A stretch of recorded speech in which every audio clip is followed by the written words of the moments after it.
Hello and welcome to Argus Market Talks, your dive into the commodity shaping global markets. I'm Bruno Castro, covering the fertilizer market. And I'm Pamela Machado, covering low-carbon hydrogen and derivatives. And today we're looking at Brazil's and the Mercosur, one of the world's largest agriculture producers, and how it is trying to reduce its dependence on imported fertilizers while opening the door to green alternatives.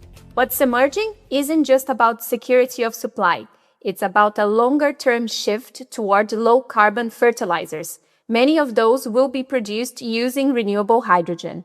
Let's start with the scale of this challenge. Brazil consumed over 49 million tons of fertilizers in 2025, but only about 15% was produced domestically, which means that the country is overwhelmingly dependent on imports. And this dependence exposes Brazil to global volatility, whether it's in the energy markets, geopolitics, or supply chain disruptions, just like the one we are seeing in Iran. We have seen that feed directly into farmers' economics. And Brazil has a unique system, the barter model, where farmers trade future crops for inputs like fertilizers.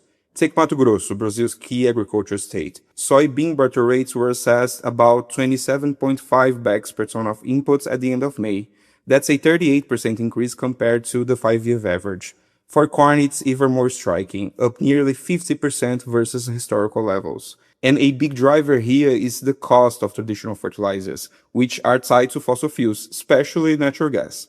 When those prices rise, such as in moments of geopolitical tensions, fertilizer costs could also and usually do follow. That's where looking for more sustainable and domestically produced fertilizers starts to come in, not just as a climate solution, but as a potential cost and risk management tool. Brazil is aware it needs to address the problem.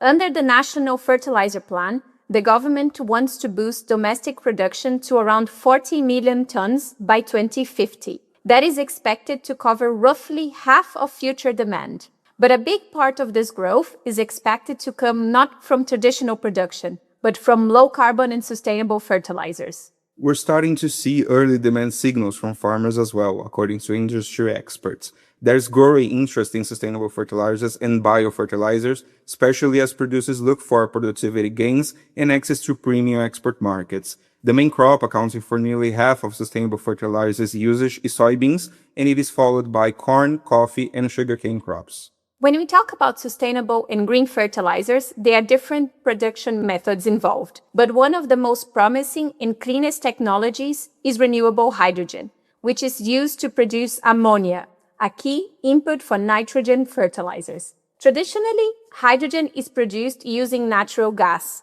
But if you use renewable power like hydropower, wind, solar, you get renewable hydrogen. And from that, you can produce green ammonia. This can be quite transformative to the Brazilian and Mercosur markets because it means you can use domestic renewable energy production to make fertilizers for the agricultural sector. This will promote industrialization and reduce exposure to volatile fossil fuel prices and geopolitical risks.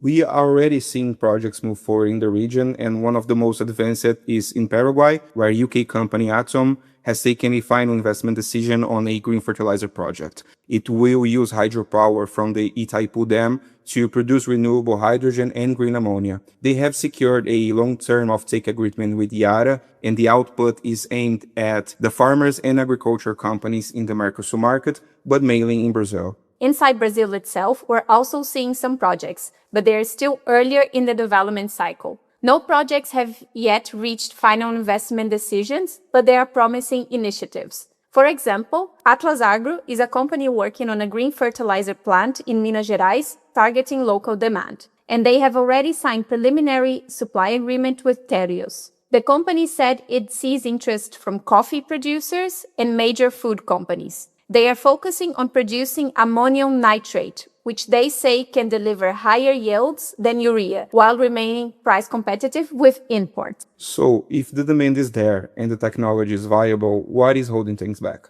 Well, two main issues are holding projects back, mainly in Brazil: policy and infrastructure. On the policy side, Brazil is planning to award tax credits for renewable hydrogen and derivatives, but details of the program aren't finalized yet. One of the possibilities is that the tax credits will be granted to close the gap between the price of gray and green fertilizers.